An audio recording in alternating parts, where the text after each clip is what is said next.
অত্যাচার, জুলুম, গুন্ডাগর্দি, লুট, ভারতবর্ষের সাংবিধানিক সংস্থাকে মানছে না এরা। সবার একটা শেষ আছে, এদেরও একটা শেষ হবে। এই শেষটা এখান থেকে শুরু হবে। রাহুল সুপ্রিয় রাজনীতি ছেড়ে দিল, সংসদ পদ থেকে ছাড়ছেন বলে ছাড়ছেন। শুনুন, এবিপির লোকেরা তো একটু অ্যাডভান্স বলে, ছাড়তে দিন, তারপরে বয়ান দিয়ে দেন।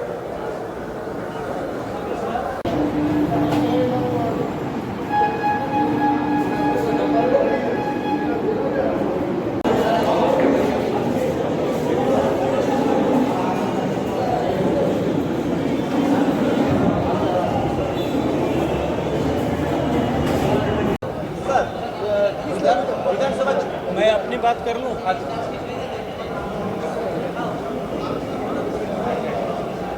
माननीय नरेंद्र मोदी जी के नेतृत्व में देश के प्रत्येक घर तक पीने का पानी पहुंचे, इस लक्ष्य के साथ में देश की सरकार काम कर रही है। पिछले 5 साल के कालखंड में हमने स्वच्छता की दृष्टि से देश में एक अभूतपूर्व कीर्तिमान कायम करते हुए 11 करोड़ से अधिक नए शौचालयों का निर्माण किया था। शहर में, गांव में, कस्बों में हर जगह स्वच्छता रहे और देश के प्रत्येक घर तक पीने का पानी पहुंचे, ये माननीय मोदी जी का संकल्प है। इन दोनों ही विषयों को पूरा करने की दृष्टि से जो तकनीकी आवश्यकताएं हैं, उसके लिए कलकत्ता में जोका में एक institute, centre of excellence for public health engineering, ऐसा बनाया जा रहा है। लगभग उसका काम पूरा हो चुका है। उसकी समीक्षा करने के निमित्त मुझे कलकत्ता में आने का अवसर मिला। बंगाल भारतीय जनता पार्टी के कार्यकर्ताओं के साथ में विधानसभा चुनाव में लंबे समय तक यहाँ रह करके इनका सहयोग करने का अवसर भी मुझे पार्टी ने दिया था। बंगाल के इस प्रवास का लाभ मैं अपने कार्यकर्ता बंधुओं के साथ में उनसे मिल करके उनके दर्द दुख को समझ करके ले सकूं, ऐसी मन में आकांक्षा, अपेक्षा थी। विधानसभा का चुनाव का परिणाम आने के बाद में तत्काल बाद में जिस तरह की अराजकता का माहौल बंगाल में बना, भारत की समृद्ध होती हुई लोकतांत्रिक परंपराओं का मुंह पर जिस तरह की कालिक पोती गई, हजारों कार्यकर्ताओं के साथ में जिस तरह का दुर्भावनापूर्वक व्यवहार हुआ, महिलाओं का अपमान किया गया, उनकी अस्मिता के साथ में खिलवाड़ किया गया, हजारों कार्यकर्ताओं को घर से छोड़ करके भागने के लिए मजबूर होना पड़ा, अनेक कार्यकर्ताओं को मौत के घाट उतार दिया गया। भारतीय जनता पार्टी की विचारधारा और उस विचारधारा के पोषक सारे कार्यकर्ताओं का मनोबल तोड़ने का हर दृष्टि से सत्ताधीश पार्टी के पोषित गुंडों ने सरकार और प्रशासन के संरक्षण में ये सब कुछ किया है। और वो जो एक सीरीज ऑफ पॉलिटिकल वेंडेटा जो 2016 के और चुनाव से प्रारंभ होकर के 2019 तक जिसने एक लेवल को अटेन किया था, 2019 के भारतीय जनता पार्टी के उत्कर्ष के बाद में जो विद्रूप रूप उसने धारण किया, 2021 तक उसका क्रूर चेहरा देश भर के लोगों ने देखा था। लेकिन 2021 के चुनाव के बाद में जिस तरह की घटनाएं की गई, लोगों का इस लोकतांत्रिक व्यवस्था में बंगाल में हुए अनाचार के कारण से देश के 130 करोड़ लोगों का सिर शर्म से झुका है। और ये संकट अभी समाप्त नहीं हुआ। मुझे जैसी जानकारी दी गई, इस बैरकपुर में भारतीय जनता पार्टी के कार्यालय पर पिछले दिनों में भी, कल भी इस तरह के तोड़फोड़ की घटना हुई थी। लेकिन मैं एक बात आपके माध्यम से कहना चाहता हूँ कि इस तरह से दुर्भावनापूर्वक किया गया अत्याचार, अनाचार, ये भारतीय जनता पार्टी के संकल्प को न दबा सकता है न कुचल सकता है।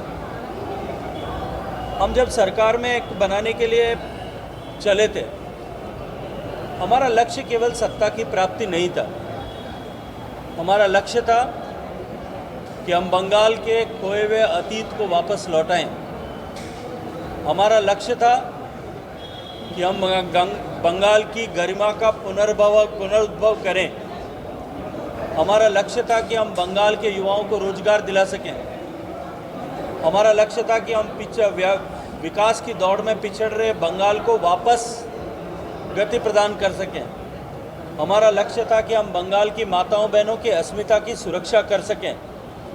हमारा लक्ष्य था कि हम बंगाल के युवाओं को रोजगार दे सकें।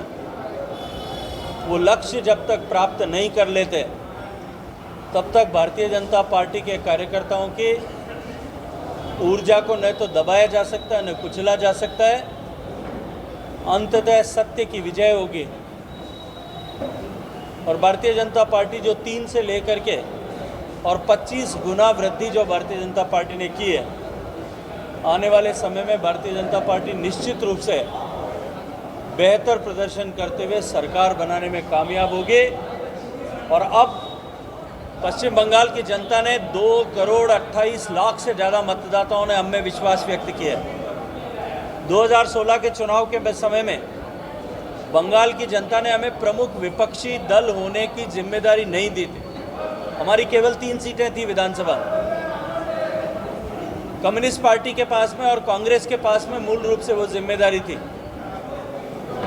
कम्युनिस्ट पार्टी और कांग्रेस ने उस जिम्मेदारी का ठीक से निर्वहन नहीं किया।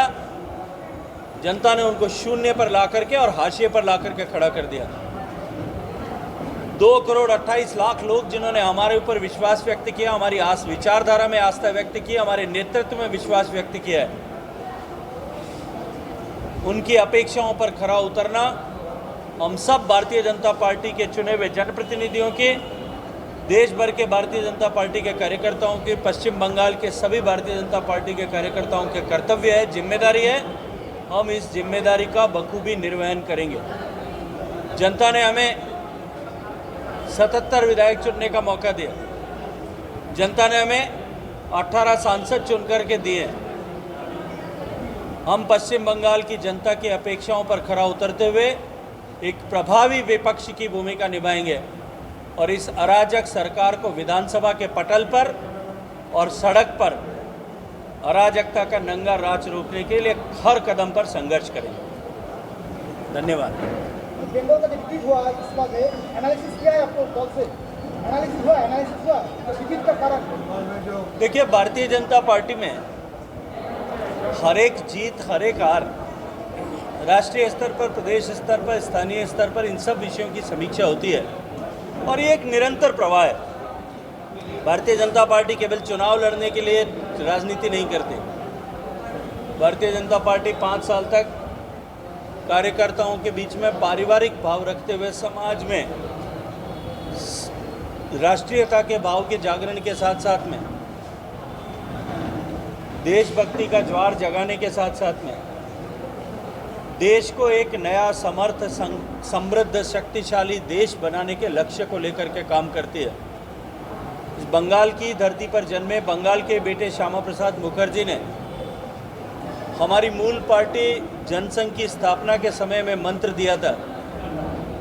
दीनदयाल जी ने और श्यामा प्रसाद जी ने जो हमें रास्ता दिखाया था कि देश को नवनिर्माण करना और उसका मार्ग साधारण मानवी के जीवन में परिवर्तन लाने से होकर के जाता है। अंतिम पायदान पर खड़े हुए व्यक्ति के जीवन में खुशहाली लाना, उसे समर्थ और सक्षम बनाना, इस लक्ष्य के साथ में हम काम कर रहे हैं और जब तक इस लक्ष्य को हासिल नहीं कर सकें हम न रुकेंगे, न थकेंगे, न झुकेंगे। तृणमूल का कहना है 2024 में पीएम के दौर में है ममता बनर्जी, क्या कहना चाहेंगे? देखिए, पश्चिम बंगाल की जनता ने जिस तरह का आक्रोश इस विधानसभा के चुनाव से पहले दिखाया था, मुझे लगता है कि 2024 का चुनाव अभी दूर है। 2024 के चुनाव से पहले अभी देश में कई राजनीति के रंग आपको देखने को मिलेंगे। 2024 में वो प्रधानमंत्री की दौड़ में है या नहीं है, इसके बारे में मैं टिप्पणी नहीं करना चाहता, लेकिन एक विषय जरूर कहना चाहता हूँ कि जब 2026 में यहाँ विधानसभा का चुनाव होगा, वो मुख्यमंत्री की कुर्सी शायद नहीं बचा पाएंगे। Thank you. बाबुल ने पोस्ट किया, फेसबुक पर पोस्ट किया। देखिए, मुझे लगता है कि मैंने वो देखा नहीं है, न मेरी उनसे इस विषय में चर्चा हुई है। मुझे सोशल मीडिया पे कुछ समाचार मिले हैं। किसी व्यक्ति का व्यक्तिगत निर्णय हो सकता है, लेकिन मैं जब तक आधिकारिक रूप से इस बात की सूचना न मिले उस पर कोई मैं टिप्पणी नहीं करना चाहता। एक आखिरी प्रश्न है सर, जो पोस्ट है वो छोड़ जाएगा। अगर मैं कैसे कह सकता हूँ, मुझे पास जब तक मेरी बात नहीं हो या मेरे को ऊपर से जो है शीर्ष नेतृत्व से बात होकर के उनकी तरफ से कोई कमेंट ना आए,